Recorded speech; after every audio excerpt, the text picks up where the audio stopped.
I'd like to welcome you back to segment 2 on a thing about the Camden situation and Vice episode.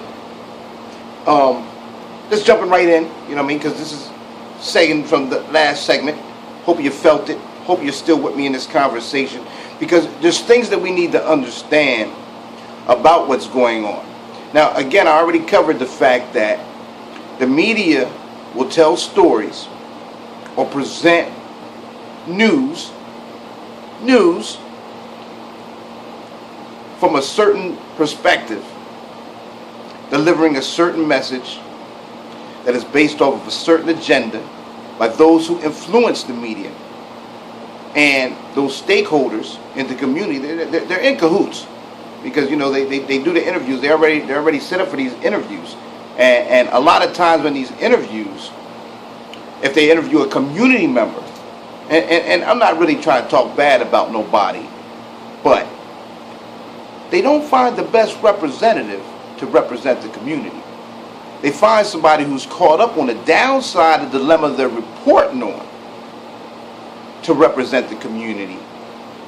And then there's another whole thing that, because we're so caught up in dealing with life, we're ignorant sometimes to a lot of things that's going on. And I'm talking about an intelligent person who is educated can be ignorant to certain things.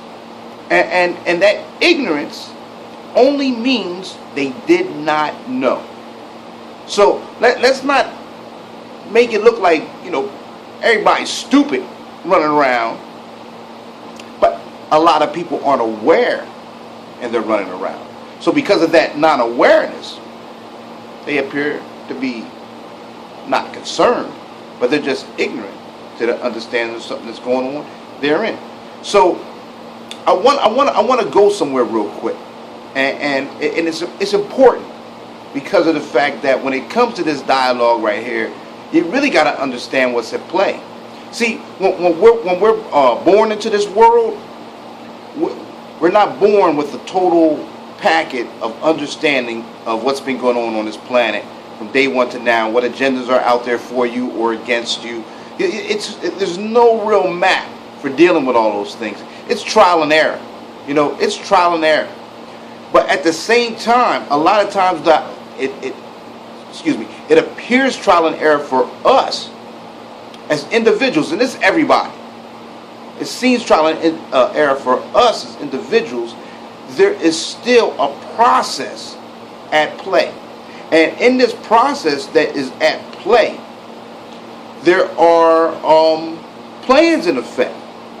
So I'll deal with this, and I'll say the word civilization. Do you understand what it means for civilization? When you hear that word civilization, do you understand what it is? Imagine this here plain piece of paper is land, or space. And there's all types of things that's going on there, as far as grass is growing, water is flowing, it rains, plants are, you know, growing from that there and stuff like that. So it's viable. At the same time, then you bring in a few different groups. And these groups could be animals, they could be people, they could be businesses, they could be resources. You're bringing these different groups. And amongst all those groups, there's definitely going to be groups of people.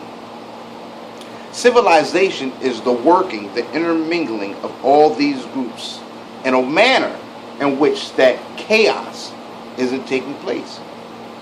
That's what this is. So when you look at a city and you see the people, this is our society, and civilization means we're going to act in a civil manner, meaning we have some rules that's guiding us and governing us, and we're together in a set environment.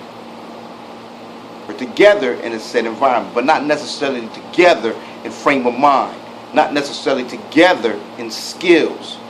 So what civilization does is it finds a way to take all those different frames of minds and skills and bring them together so that they can weave and work in a manner that things flow. Like it's not stopping, that everything flows. And a good way for you to understand civilization, if you ever get into farming, and you look at how they do the herding of cattle, There was a movie about it where a young lady, she put together this way to herd the cattle so that it wouldn't cause so much chaos for the cattle, where some were being trampled on and stuff like that, and they were sort of unhealthy because of the way they were doing things before. And what she did was she created a way that these cattle moved in and about. They did what they needed to do, get their grass, eat it, keep walking or whatever like that, but they moved in a way and about that was civilized. It had order, and the chaos wasn't taking place. So that's what the divide is when it comes to cities. Get all these different groups, let's get them to working, so that way we can have whatever. So if you go back and you think about that barter system where somebody had a skill, somebody had a good, and somebody had a resource, how those things began to be interchanged over, so that way everybody could live and deal with everything. So that as that grew, that turned into jobs for some people. So some people would go and work those jobs, and as you work those jobs, you earn, you take care of your family. As you do that there, you might need education, so therefore the school system had to be put inside of there. We're going to need medical care, so the medical facilities had to be put in there. And then we need order, so of course police structures and government and things of that nature were put in place, but for civilization. Now, at the same time while all this shit was taking place to put civilization in, to have the civilization intact, working, functioning, and things of that nature, there are things that move civilization. And I hate to say it, like when you think about what's going on in our civilization, we have certain classes. We have the lower class, or what we call poor, we have the middle class, and we have the upper class. The intermingling of those three classes is necessary in order for this here type of state of living to continue on the way we got it. Why? You won't find no rich people working at McDonald's. You won't find them working in Target. You won't find them in the mall with your clothes and stuff. Not even their kids. How many rich kids do you see working in those places? Very few. There's some, because there's some parents that are like, you're going to get up the way I came up and whatever. But it's there. So the blueprint to understanding how civilization works has not really been learned. What does this have to do with the vice show? You're saying, what the heck does this got to do with the vice thing? This has nothing to do with the vice. But it does. It has everything to do with it. Because in this society, Camden, what we are is we're worker bees. We're consumers. The consumer plays a very important part in civilization. What part do they play? They're the ones who shop. They're the ones who use the services. They need a big block of people to utilize these services. So in utilizing these services, businesses function. Your social service industry, your educational industry, the different types of transportation industries, all the different things that's going on as far as mall type stuff and little offices, medical facilities, programs, all this stuff. All these things work, but we, the population, are the consumer that goes through all those entities. So they create reasons for you to need services. So it's not a wonder why in the inner city, it is a wonder why in the inner city where all these so-called resources are, why would you see such a great need for these resources amongst people that are right there where these resources are? In the last 15 years, do this knowledge, over $85 million, over $85 million has come into the city of Camden to help the condition of the people. If I was to give your family $5 million, we're going to see the effect of that in your family. We're going to see some coming up. We're going to see some businesses start up. We're going to see some houses. We're going to see some people they're going to be walking around looking better, living better. We're going to see less financial stress on that family because of the fact that they know right now, look, we got it good. We got it going on. They having it. They started from the bottom, now they there. And they enjoying it. And when you get there, you're not thinking so hostile about things. Poverty causes violence. Violence causes the need for so many different social services, social serving agencies that are existent in the inner cities. It's deep stuff, right? It's deep. So it's not by accident, it's by design. Then you got to sit back and say, wow, why does this happen to us? Well, the people in the city of Camden, that's what you are. You're the consumers. You're the ones who are supposed to go through. You're the cows. You're the ones that are supposed to go through all these different interchanging parts. The thing is, do you like the spot that's been cut out for you? If you don't, then you'll recognize something's wrong. I didn't receive the opportunity to get where certain other people are, or the opportunity to be where, to know what other people know. I've been ignorant to some of these things, so therefore I might be behind schedule on some of these things. This is a reality that a lot of people face, but it's still a reality that's going on. So you get a show like Vice, where you got stakeholders that are saying, hey, we want to still find ways to come in here and do more and make more money off of the situations that this here environment is going through and the people therein are going through. But a lot of things is going to take place. They're going to displace these people. And it's going to appear to look like a great work is done in Camden, because you're going to look at the brick and mortar and say, wow, look what they built there, look what they built there, look what they built there. But look at the individual and look what they broke down there. They're taking away their rights. They're violating their rights. They're treating them like as if you're an animal.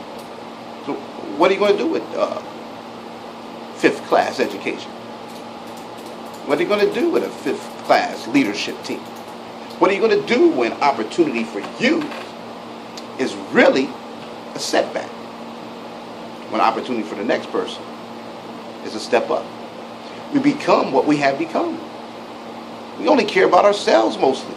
As long as I got it going on, as long as I got what I need, as long as I can do what I want to do, as long as the weekend come and I'm having it, then hey, I ain't got nothing to say. We can't do nothing about that anyway. Well, there is something we can do, because this is people enacting everything. People go to work and implement crap, and then we come home from work and say it's a shame how things are getting.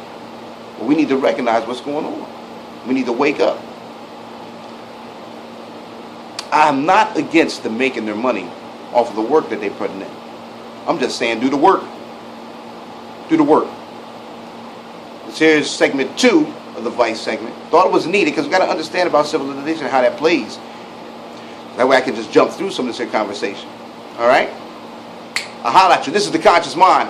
I'm loving y'all. I hope you're loving yourself too. Hope I get a little bit of love back. I'll still love myself regardless. I have to do this, people.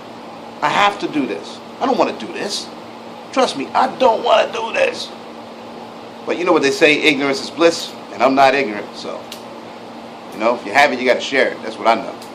And I love my professors that shared some things with me. And 2 of them passed away.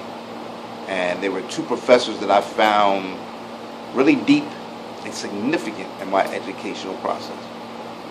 So out of thanks to them, I will continue on. How Professor Reed say, you got to show them what you're going to show them and show them and show them and show them, and then tell them and then tell them and tell them again. So I'm going to show y'all and I'm going to keep telling y'all. We got to do our part. The Conscious Mind, loving you, love us back.